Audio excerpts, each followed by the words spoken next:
معزز سامعین و ناظرین، اس آیت یہ سورہ جمعہ کی آیت نمبر 9 ہے، اور اس آیت میں اللہ رب العزت نے جمعہ کے دن کی اہمیت اور فضیلت ارشاد فرمائی ہے کہ اے ایمان والو، جب جمعہ کے لیے اذان دی جائے تو تم خدا کی یاد یعنی نماز کی ادائیگی کے لیے جلدی کیا کرو۔ اور اسی طرح حدیث شریف کے اندر بھی جمعہ کے دن کے بہت سارے فضائل آئے ہیں۔ آقا کریم علیہ السلام نے ارشاد فرمایا، مسلم شریف کی روایت ہے، اس حدیث کے راوی حضرت ابو ہریرہ ہیں۔ آقا کریم علیہ السلام نے ارشاد فرمایا کہ دنوں میں سے سب سے اعلیٰ، افضل اور بہتر دن جو ہے وہ جمعہ کا دن ہے، اور آقا کریم علیہ السلام نے اس کی 5 خصوصیات اور 5 فضیلتیں ارشاد فرمائی ہیں۔ نمبر 1، حضور علیہ السلام نے فرمایا کہ حضرت آدم علیہ السلام کی تخلیق یعنی پیدائش بھی جمعہ کے دن ہے، اور حضرت آدم علیہ السلام جنت کے اندر داخل ہوئے تو بھی جمعہ کا دن تھا، اور اسی طرح وہ جنت سے نکالے گئے تب بھی جمعہ کا دن تھا، اور حضرت آدم علیہ السلام جنت سے زمین پر اتارے گئے تب بھی جمعہ کا دن تھا، اور حضور علیہ السلام نے فرمایا کہ جب قیامت قائم ہوگی تب بھی جمعہ کا دن ہوگا۔ آقا کریم علیہ السلام کی دوسری حدیث بھی ہمارے سامنے موجود ہے، بخاری شریف کی روایت ہے، حضرت سلمان فارسی رضی اللہ تعالیٰ عنہ فرماتے ہیں، حضور علیہ السلام نے فرمایا کہ جو شخص جمعہ کے دن اچھے طریقے سے غسل کرے، خوب صفائی ستھرائی اور پاکی کا اہتمام کرے، اور پھر اس کے بعد سر پر تیل لگائے، اور گھر میں جو خوشبو میسر ہو وہ خوشبو لگائے، پھر اس کے بعد وہ جمعہ کے لیے مسجد کی جانب چلے، اور مسجد میں پہنچ کر لوگوں کی گردنیں نہ پھلانگے، 2 بندوں کے درمیان نہ گھسنے کی کوشش کرے، اور ایک سائڈ پہ بیٹھ کر نوافل کا اہتمام کرے، ذکر اذکار کرتا رہے، اور جب امام خطبہ جمعہ کے لیے تشریف لائے تو امام صاحب کے خطبہ جمعہ کو بھی توجہ کے ساتھ اور خاموشی کے ساتھ سماعت فرمائے۔ تو اللہ کے نبی نے فرمایا کہ اس جمعہ سے لے کر اگلے جمعہ تک اس پورے ہفتے کے اللہ سارے گناہوں کو معاف فرما دیتے ہیں۔ اس کے علاوہ بھی بہت سارے فضائل حدیث کے اندر آئے ہیں۔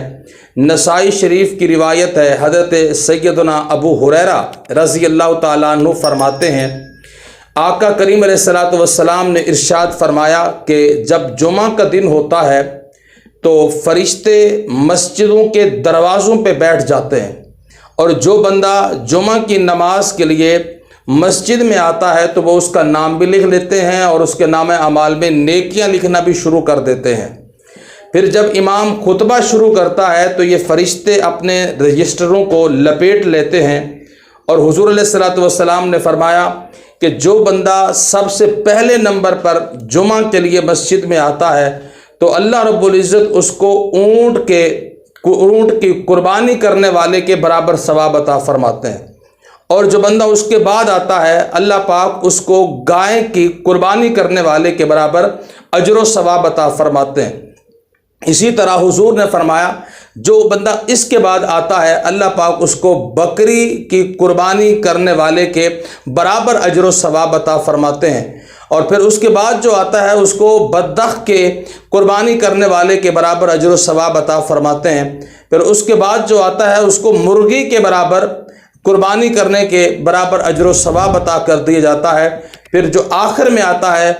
اللہ کے پیغمبر نے فرمایا کہ پھر اس کو انڈے کی قربانی کرنے والے کے برابر اجر و ثواب عطا کیا جاتا ہے۔ تو الغرض یہ جمعہ کا دن سید الایام ہے، دنوں کا سردار ہے، تو یہ جمعہ کا دن اللہ رب العزت نے ہمیں نصیب فرمایا ہے۔ جس طرح مہینوں میں اللہ نے رمضان المبارک کو فضیلت عطا فرمائی ہے، اسی طرح دنوں میں اللہ رب العزت نے جمعہ کے دن کو فضیلت، برتری اور فوقیت عطا فرمائی ہے۔ تو اس لیے ہم خوب کوشش کریں کہ جمعہ کے دن کو مکمل اس کے آداب کی رعایت رکھتے ہوئے اس جمعہ کے دن کو گزاریں۔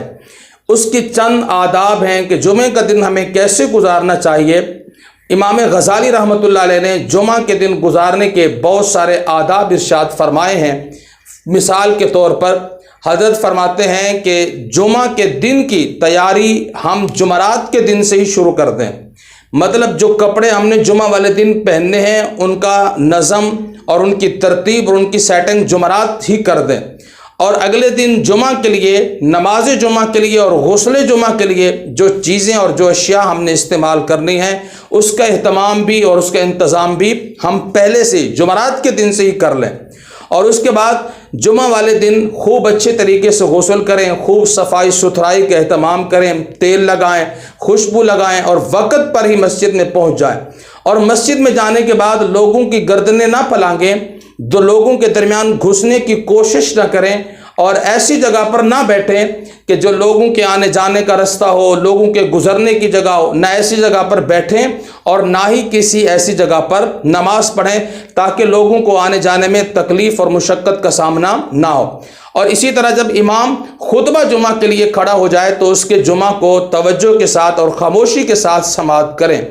اور خطبہ جمعہ کے بعد کوشش کریں جمعہ کے دن ہم قرآن مجید کی تلاوت کا خوب اہتمام کریں، خصوصاً سورہ کہف کی تلاوت کا معمول بنائیں۔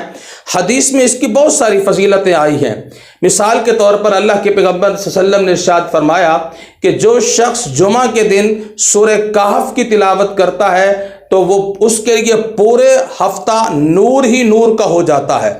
اور اسی طرح حضور صلی اللہ علیہ وسلم نے فرمایا کہ جو شخص سورہ کہف کی تلاوت کرتا ہے وہ پورا ہفتہ فتنوں سے محفوظ رہتا ہے، حتیٰ کہ اگر دجال کا فتنہ بھی نکل آئے تب بھی وہ دجال کے فتنے سے بھی کیا رہے گا؟ محفوظ رہے گا۔ اور جمعہ کے دن کوشش کریں کثرت سے آقا کریم علیہ الصلوۃ والسلام کی ذات گرامی پر ہدیہ درود و سلام پیش کریں۔ اس کی بھی بڑی فضیلت آئی ہے۔ درود شریف کی ویسے بھی بہت سارے فضائل ہیں، لیکن اللہ کے نبی جناب محمد الرسول اللہ صلی اللہ علیہ وسلم نے ارشاد فرمایا کہ جمعہ کے دن میرے اوپر کثرت سے درود اور سلام بھیجا کرو، کیونکہ جمعہ کا دن یہ فرشتوں کے حاضر ہونے کا دن ہے۔ تم جو درود اور سلام پڑھتے ہو وہ فرشتوں کی وساطت سے، فرشتوں کے ذریعے اللہ رب العزت میری ذات تک پہنچا دیتے ہیں۔ الغرض بہت سارے فضائل اس جمعہ کے ہیں، بہت ساری خصوصیات اس جمعہ کی ہیں، تو ہم کوشش کریں جو قرآن میں، حدیث میں اور باقی اولیاء اللہ صوفیاء کرام کی تعلیمات کی روشنی میں جمعہ کے دن گزارنے کے جو اصول، جو آداب بتلائے گئے ہیں ان کی رعایت کرتے ہوئے ہم اس جمعہ کا دن گزاریں، اور اللہ رب العزت سے یہ امید رکھیں کہ اللہ رب العزت ہمیں جمعہ کے دن کے مکمل فضائل اور ان کے برکات ہمارے دامن کے اندر اللہ پاک نصیب فرمائے۔ اللہ پاک ہم سب کو سمجھنے کی توفیق نصیب فرمائے۔